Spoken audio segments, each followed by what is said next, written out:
Well, let's still stay on the National Standardized Test and speak with Peter Patianti, who's with the Institute for Education Studies. Grateful for your time, Peter. First of all, I want to gauge your reactions to this initiative.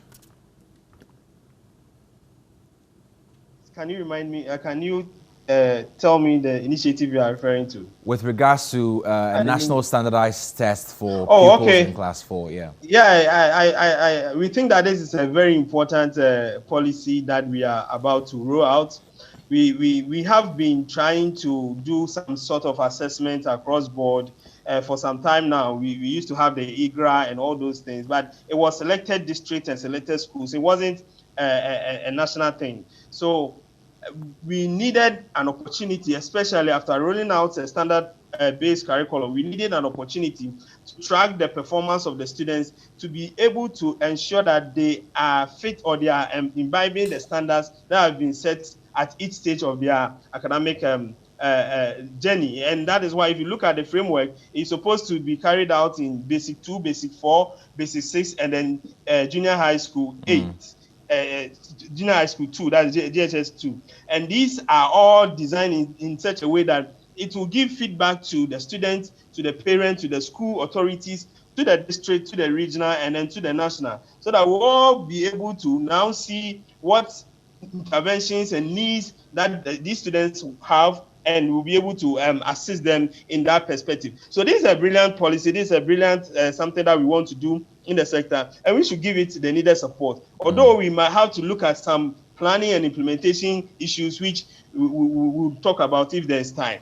Okay. Also, the Education Minister noted that this would reduce learning poverty across the country. Can you please clarify that for us? You said the Education Minister indicated that this initiative would reduce learning poverty across the country. What does that mean? Yes. Really?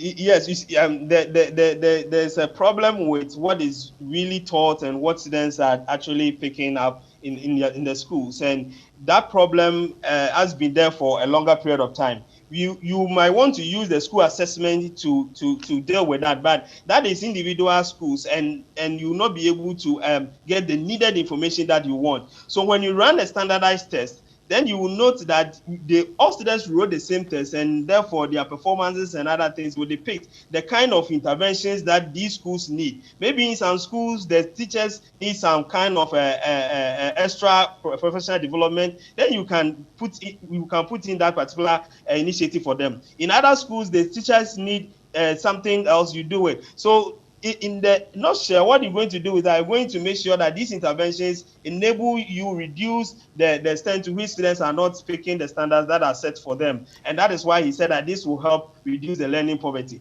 And I need to state that it's a very important thing that we are going to do, but we need to look at how we implement it. That is very important for us. Peter Patianti, many thanks for your time. He's with the Institute for Education Studies.